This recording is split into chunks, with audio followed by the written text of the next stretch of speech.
My name's Ash. I'm a midwife here at Centenary Hospital for Women and Children. I'm very excited to be showing you a video tour of our unit today.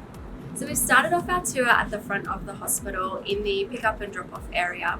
So this is probably the number one question I get asked at childbirth education: where do we come when she's in labour? So if you're coming in labour or after hours or with an urgent concern, we recommend coming in at the front of the Women's and Children's building off of Gilmore Crescent.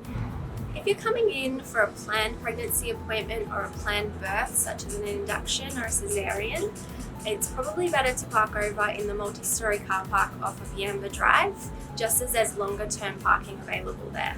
There's two ways you can get from the multi-storey car park to here in maternity. You can either walk through the main hospital and follow the black line through to maternity, or there is a shuttle bus that will drive you around. If you're coming in after hours, you will need to call through the intercom and just let security know that you're here so they can open the door for you. After you come through the doors, if you're in labour, coming in after hours, or with an urgent concern, head up to level 3 in the main birthing area. Now we're up on level 3 and there's two main areas that you could go to for your birth. So first we'll go around to the birth centre, rooms 1 to 5, and have a look at the rooms there. This is the area you go to if you're booked into one of our continuity programs. So what that means is you have your own midwife's mobile number that you call to meet her in here. So now we're in one of the birth centre rooms. So the birth centre is designed for women wanting a low intervention approach to their birth. And this room is really the ideal space for that. It's a nice big space that you can actively labour, move around. In the birth centre, in every room, we have a bath available if you want to be in the bath for labour or if you want to have a water birth. We also have an ensuite in every room with double shower heads in case you're wanting the water but not the bath. Now we'll head over to the birth suite and see the main birth rooms. So now we're over at the main birthing area, rooms 6 to 21. You'll have to call the doorbell to be able to get into the unit here. Please call ahead to the midwife so that we can be ready for your arrival. So now we're in one of the birth rooms in the main birthing area. We have a few different types of room in birthing to accommodate different women that want different things for their birth. So this is one of the rooms that doesn't have a bath, but about half of them do. So if you know that you're wanting to use the bath in your labour or for water birth, please let the midwives know when you call ahead when you're on your way in.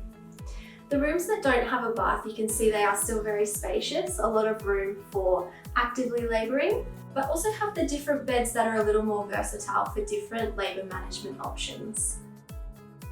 In all of the rooms here in Birthing and Birth Centre, we invite you to make this space your own, however it is that you feel comfortable. If you and your baby are well after birth, we support early discharge from hospital, which means you could go home anywhere between 4 and 24 hours after your baby is born. You will then have close follow-up from the mid-call midwives in the comfort of your own home. If for any reason you need to stay for closer observation of you or baby, we will transfer you down to level 2 to our postnatal ward. Let's go have a look at a room now. This is one of our postnatal rooms. We do have a mixture of single and shared rooms on the postnatal ward. You and your baby will stay here as long as you need, and depending on the timing of when you go home, you may still be eligible for the mid-call home visiting service. Every room here does have its own ensuite, and there's kitchen facilities down the corridor for you.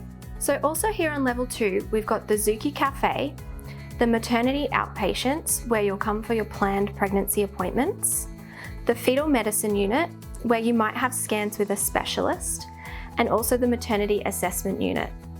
This is where you'll come if you have an unscheduled appointment that you need to see a midwife for, such as you've broken your waters but you're not in labour, that you're worried about your baby's movements and need assessment, or maybe you're needing closer monitoring of your blood pressure, as some examples. The other thing you can do from level 2 is follow the black line all the way down, and it will take you to the main block of the Canberra Hospital and back to the Yamba Drive multi-storey car park. Down here on level 1 we have our childbirth education room. It's the only thing you'll probably come to on level 1. So when you come in the main doors for the Women's and Children's building, turn left and come into the paediatric outpatient waiting area. The last place I point out on our tour is our NICU and special care nursery. Only a small percentage of babies actually need to come here after birth. We try to prioritise wherever possible keeping you and your baby together.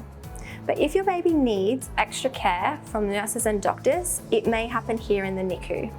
Thank you for joining me here today. If you have any other questions, anything we didn't cover in the tour, please ask your midwife at your next appointment, or if it's urgent, you can call the midwives here in Birthing on 5124 7444. Bye!